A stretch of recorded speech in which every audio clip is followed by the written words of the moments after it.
hairstylist said to me is, "What the hell's going on? Everything's completely out of control. It's nuts. I've never seen it like this." And she's right. But before we get to the obvious of the last 60 days of liberal chaos and the threats that that weakness has invited from incoming President Trump, let's just talk about everything that was out of control before that. Housing costs, out of control, doubled after 9 years of NDP Liberals, rising faster than in any other country in the G7. Food costs, out of control after the NDP Liberal carbon tax caused grocery prices to rise 37% faster in Canada than in the United States, driving 2 million people to food banks. A quarter of our kids, according to federal data, are going to school hungry, and a quarter of our families are living in poverty. The worst inflation in 40 years. After out of control liberal deficits and money printing increased our money supply by $700 billion, or 40%, that is to say 10 times faster than the growth in the output of our economy. Spending out of control. The deficit hit $62 billion. Remember, we were all supposed to accept the excuse that COVID caused the deficit, but as we get further and further away from COVID, the deficit actually gets bigger and bigger. The deficit 50% bigger than it was supposed to be. A fact we found out the same day that the finance minister who was supposed to tell us about this failure resigned and blamed her boss for that failure. Immigration is out of control with a 200% increase in year-over-year population growth, causing a massive housing, social service, and job crisis. Our borders out of control, with dangerous poisons pouring in from China and Mexico, and then manufactured into deadly fentanyl that has killed 47,000 of our people. Crime, completely out of control. Violent crime up 50%. Gun crime up 16%. And hate crime up 251% after 9 years of NDP Liberal, radical, woke, catch and release criminal justice policies. Everything is out of control, and now our government is out of control. We have a lame duck prime minister, rejected and fired by his own caucus, unable to respond to threats from abroad or crises that he and his party caused after 9 years at home. And why did they get rid of him? Did Liberal MPs get rid of him because they disagree with his policies, doubling the housing cost? Did they say that all of a sudden they've changed their mind on quadrupling the carbon tax up to 61 cents a liter? Is it because they feel guilty over the hell they've unleashed in our streets? No, they say he's doing a great job. It's just that Canadians unfairly don't like him anymore. And that unpopularity threatens their power, paychecks, and pension. And so, right before an election, the Liberal MPs want to elect another Justin Trudeau who has a different face. They're all Justin Trudeau. They're all just like Justin. In the next election, I will be running against Justin Trudeau. Whether his name is Justin Trudeau, or his name is Chrystia Freeland, or Carbon Tax Carney, or Carbon Tax Clark, they will all be Justin Trudeau. They supported everything he's done, and they promise to keep doing it. And if they say otherwise, we know they're lying, because they would have done so earlier. Let's go through the list. You have Carbon Tax Carney himself. To this day, he's on the Liberal website as the Chief Economic Growth Advisor to Justin Trudeau. He hasn't even resigned from that position after Justin Trudeau has resigned himself as the leader. Presumably then, Carbon Tax Carney supports every single economic policy that has given us the worst decline in per capita GDP of any G7 country, that has doubled our debt, that has taxed our people, that has destroyed our productivity. Oh, there's one disagreement. Carbon tax Carney doesn't think that Justin Trudeau is spending enough on heat pumps. That's the only disagreement we can find so far between Mr. Trudeau and his top economic advisor, Carbon tax Carney. Then you have Carbon tax Chrystia, who stormed out as finance minister the day she was supposed to introduce the fall economic update, which would show our deficit 50% bigger than she had promised only 6 months earlier. She suddenly said she objected to the costly political gimmicks on which Trudeau had been spending money, gimmicks that she had publicly supported only weeks earlier in explicit boosterism on the floor of the House of Commons. She claims now she has some disagreement with the deficits that she ran. She disowns her own economic policy. Well, she didn't do that on principle, because she stayed on as finance minister months after she learned the deficit was bigger than she had promised, weeks after she learned the Prime Minister was throwing $4 billion away on a temporary tax trick and gimmick. She only announced she would resign after she learned she was fired. It was all about her. That's why they call her Carbon tax Chrystia. And then there's Carbon tax Clark. She's the queen of the carbon tax in British Columbia. She was the carbon tax queen before Justin Trudeau even got the idea. In fact, she might even have been the inspiration. Of course, BC had the first and the worst carbon tax. And Carbon tax Clark bragged, and you can look up the quote here, bragged that BC's carbon tax was the highest in North America and that it was twice as high as the federally imposed carbon tax. So they're all Justin Trudeau. They're all just like Justin. So what are they fighting about? Given that they agree on all the same disastrous economic policies, they're fighting for themselves. Liberals are putting Liberals first. It's time to put Canada first. Given that all of them are the same, all of them are just like Justin, let's get this decision out of the way. We need certainty now. We cannot wait. I'm calling on Justin Trudeau to do what he has the legal power to do. He can do it without his caucus supporting him. I'm calling on him to walk to Rideau Hall and announce that there will be an Axe the Tax election now, so that Canadians can take back control of their lives and country. The choice will be simple. Either the NDP Liberals, who tax your food, punish your work, double your housing cost, unleash crime and chaos and weakness on the world stage, or common sense Conservatives who will axe the tax, build the homes, fix the budget, stop the crime, and put Canada first. We will take back control of immigration, take back control of spending, take back control of our borders, take back control of inflation, taxes, and interest rates. Take back control of the country that we knew and still love, and we will put Canada first. We will stand up and we will state clearly that Canada is a sovereign and independent country, that we will protect our integrity as a nation through strength. First of all, this means a strong economy. We need a massive bring-it-home tax cut, lowering taxes on work, investment, energy, and making stuff in Canada will bring home billions of dollars of investment and paychecks, but will also make us more economically independent and less vulnerable to threats from abroad. Second, we need a prime minister who can make the case to our economic allies on the ground in America.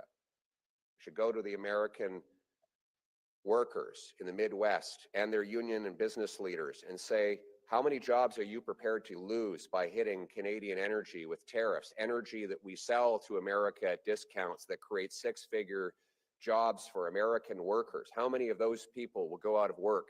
How many of those hard hats will be laid down and boots will be unfilled because Americans will lose jobs due to that self-harm if those tariffs go ahead? We need to go to American home builders and say, we can help you build more affordable homes if your government would stop tariffing our softwood lumber.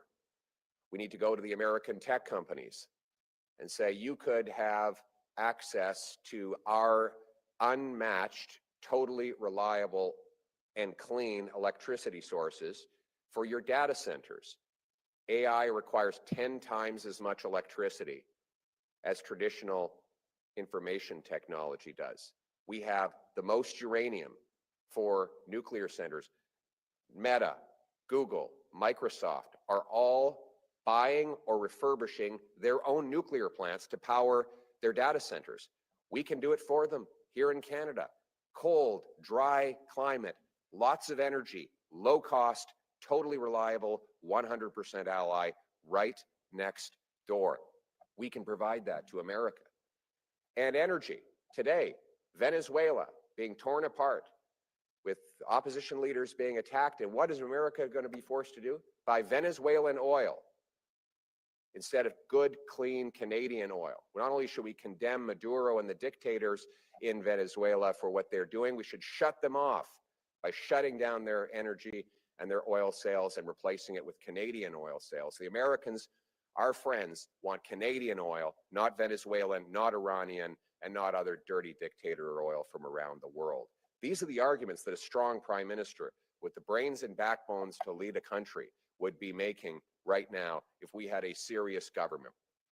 And that's what we're going to do. We're going to take back control and put our country first. That means rebuilding our economy, bringing home production, rebuilding our military, supporting a strong border, reinstating controls on immigration, and most of all, being proud of our country and unapologetic for our history. We need to honor our past and our shared values. We need to live out the dream that started with John A. Macdonald. Yes, I said John A. Macdonald, who believed in an independent and sovereign Canada. We need to uphold our heroes, stop tearing down our symbols, remind people who come here that when they're given a Canadian flag and they land on Canadian soil, that it's the greatest gift on earth and that they should be proud to be part of the Canadian family. That's what it means to be a proud Canadian. That's what it means to put Canada first. Let's bring it home. Thank you. Thank you. We'll now take questions from the floor. Bonjour, Monsieur Poilievre, Christian Noël de Radio-Canada, juste ici, merci. On n'a pas beaucoup de temps, donc on vous demanderait, s'il vous plaît, de répondre aux questions en français et en anglais. Le Canada organise présentement sa réponse aux tarifs à M. Trump. Est-ce que, selon Pierre Poilievre, l'énergie, le pétrole, le gaz, l'électricité devrait faire partie de cette riposte? Vous dites de quelle façon devrait faire partie de cette réponse? Avec des tarifs ou autres, de quelle façon? Imposer les tarifs sur l'énergie américaine, ça ne sert pas beaucoup parce que c'est nous qui vendons l'énergie aux Américains, ce n'est pas le contraire. Nous vendons plus de 100 milliards de dollars de gaz et de pétrole aux Américains. C'est ça le total. 100% de notre surplus de commercial avec les Américains provient de l'énergie. Monsieur Trump, le président, il se plaint de notre surplus envers les États-Unis. C'est 100% le résultat du fait que nous vendons notre gaz et notre pétrole au prix bien plus bas que le prix du marché. Et en passant, félicitations à Stephen Guilbeault, aux autres fanatiques anti-énergie. Ils ont donné un gros cadeau à Donald Trump. En bloquant les oléoducs, en bloquant les usines d'exportation de gaz naturel, on est obligé de vendre 99% de notre énergie aux Américains. On n'a pas d'autre marché. Ce que nous devrions faire, c'est de rapidement approuver l'infrastructure pour l'énergie, pour pouvoir exporter notre pétrole, notre gaz et nos autres sources d'énergie et de ressources aux étrangers à outre-mer. C'est comme ça que nous pouvons devenir plus indépendants, plus souverains et plus forts face aux menaces des Américains. Mais nous devrions rappeler aux Américains que maintenant, le Canada leur donne un grand cadeau en vendant notre pétrole et notre gaz à très bas prix. On est stupide. C'est l'auto-sabotage que nous faisons, mais les Américains en profitent et on est attrapé à ça jusqu'au moment qu'un gouvernement Poilievre est capable de rapidement donner le feu vert au projet d'énergie pour exporter nos ressources outre-mer. The question was, should oil and gas and other energy be part of our response to the Americans? The reality is putting Canadian tariffs on American energy wouldn't do very much because they buy a hell of a lot more oil and gas from us than we do from them. In fact, our entire trade surplus with the Americans is the result of oil and gas. When President Trump complains about America's trade deficit with Canada, the concern he's raising really is that Canada is selling oil and gas at a massive price discount to American refineries and LNG plants that are able to massively profit at our expense. It is a ripoff. We're ripping ourselves off with this approach. Because of fanatical and stupid environmental extremists in the Liberal government and throughout the country, we are forced to sell almost all of our energy exports to the Americans. So the answer to that is to stop being stupid and start building LNG plants, pipelines, refineries, upgraders, and other energy infrastructure so that we can sell our energy to the world without going through the Americans. That would allow us the independence and the sovereignty that we need to support our economy free from these threats. But I would remind our American friends that they benefit from our affordable, reliable energy, and the alternative is Venezuela, Iran, and other foreign dictatorships. Why would we not want to have a North American energy market that enriches us both? Thank you. Next question. Hi, Mr. Poilievre, Turia Isri, Global News. You spoke of the need to speak to our American allies to make the case against tariffs. So who have you spoken to directly since Trump's threat? And will you be reaching out to American lawmakers and business groups even before becoming Prime Minister to do what you say and put Canada first in English and French? We need to put Canada first by locking arms with American economic allies on the ground that will put pressure on Washington to do the right thing. Look, I'm not Prime Minister. I respectfully ask the Canadian people to give me the chance to serve them in that role. But that's why we need an axe the tax election now. I need the mandate to put our country first, to make the case to the Americans, to bring home production and paychecks to this country, to take back control and end the NDP Liberal chaos. The only way to get that is with an axe the tax election, and that's what I'm calling for Justin Trudeau to launch today. Je ne suis pas le Premier ministre. Malheureusement, les Canadiens n'auront pas un vrai Premier ministre pour des mois. On n'a que le chaos. Il n'y a aucun chef au Canada aujourd'hui qui a un mandat fort pour négocier avec les Américains. C'est pour ça que Justin Trudeau devrait déclencher des élections dès aujourd'hui pour permettre aux Canadiens de reprendre le contrôle avec une élection permettant aux Canadiens de choisir entre le chaos des libéraux et des séparatistes ou bien un gouvernement conservateur qui va mettre le Canada d'abord, qui va reprendre le contrôle de l'immigration, des frontières, des dépenses et de notre place au monde. Merci beaucoup.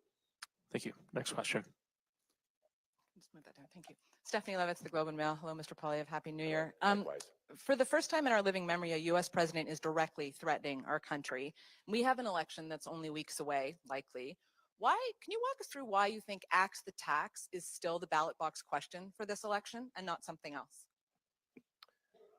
Yes, because I think that it's ironic we have an American president who's threatening tariffs on Canada, and we have a Canadian government that is threatening even more devastating tariffs on Canada in the form of a carbon tax that will rise to 61 cents a liter. You know, the only person that would like the Canadian carbon tax to go to 61 cents a liter more than the NDP Liberals is President Trump, because he'll be on the phone with our trucking companies, our factories, our mines. He'll be saying, pick up your billions of dollars and move 50 kilometers south, create the jobs for Americans, and leave the carbon tax behind. In the words of Ross Perot, there'll be a large sucking sound of Canadian business jobs and money pouring out of our country, as America has no carbon tax and their other taxes will be dropping while we're imposing this devastating economic vandalism on our businesses and workers. The only way to bring home paychecks and production is through massive tax cuts on work, savings, investment, making stuff in Canada, and energy. We need cheap, reliable energy to feed our businesses and bring home production for our people. In French.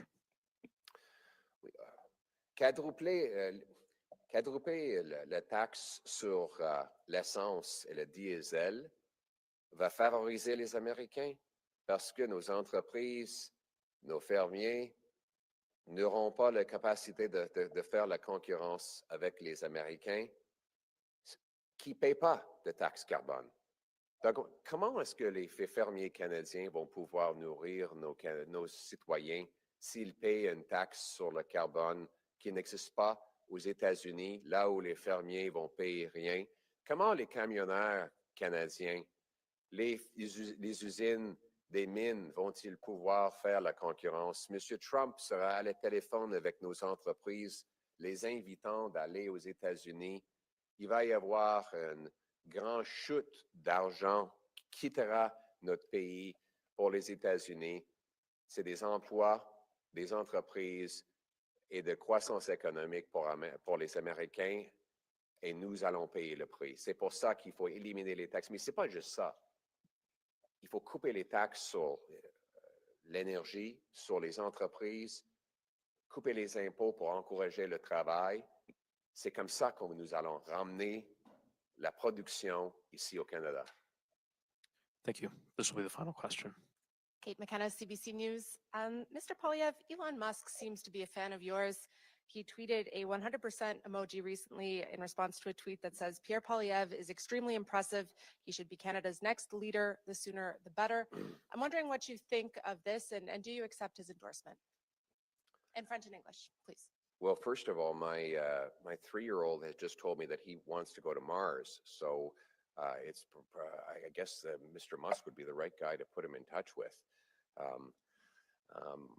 You know, the fact is that it'd be nice if we could convince Mr. Musk to open some of his factories here in Canada, create some jobs, high-paying jobs for our people. I think Tesla, his company, is one of the biggest, if not the biggest automotive company in the world. Wouldn't it be nice if we were producing more without corporate welfare, without corporate subsidies like the Liberals favor? We had more of that production here in Canada. I think that would be fantastic.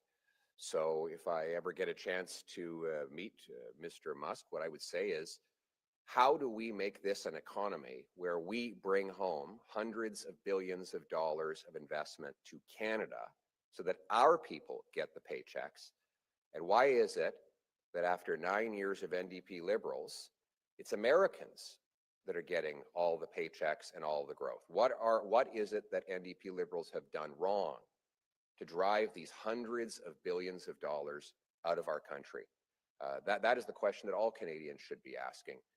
And when I'm Prime Minister, there's going to be massive, this is the message I have for the Americans, by the way.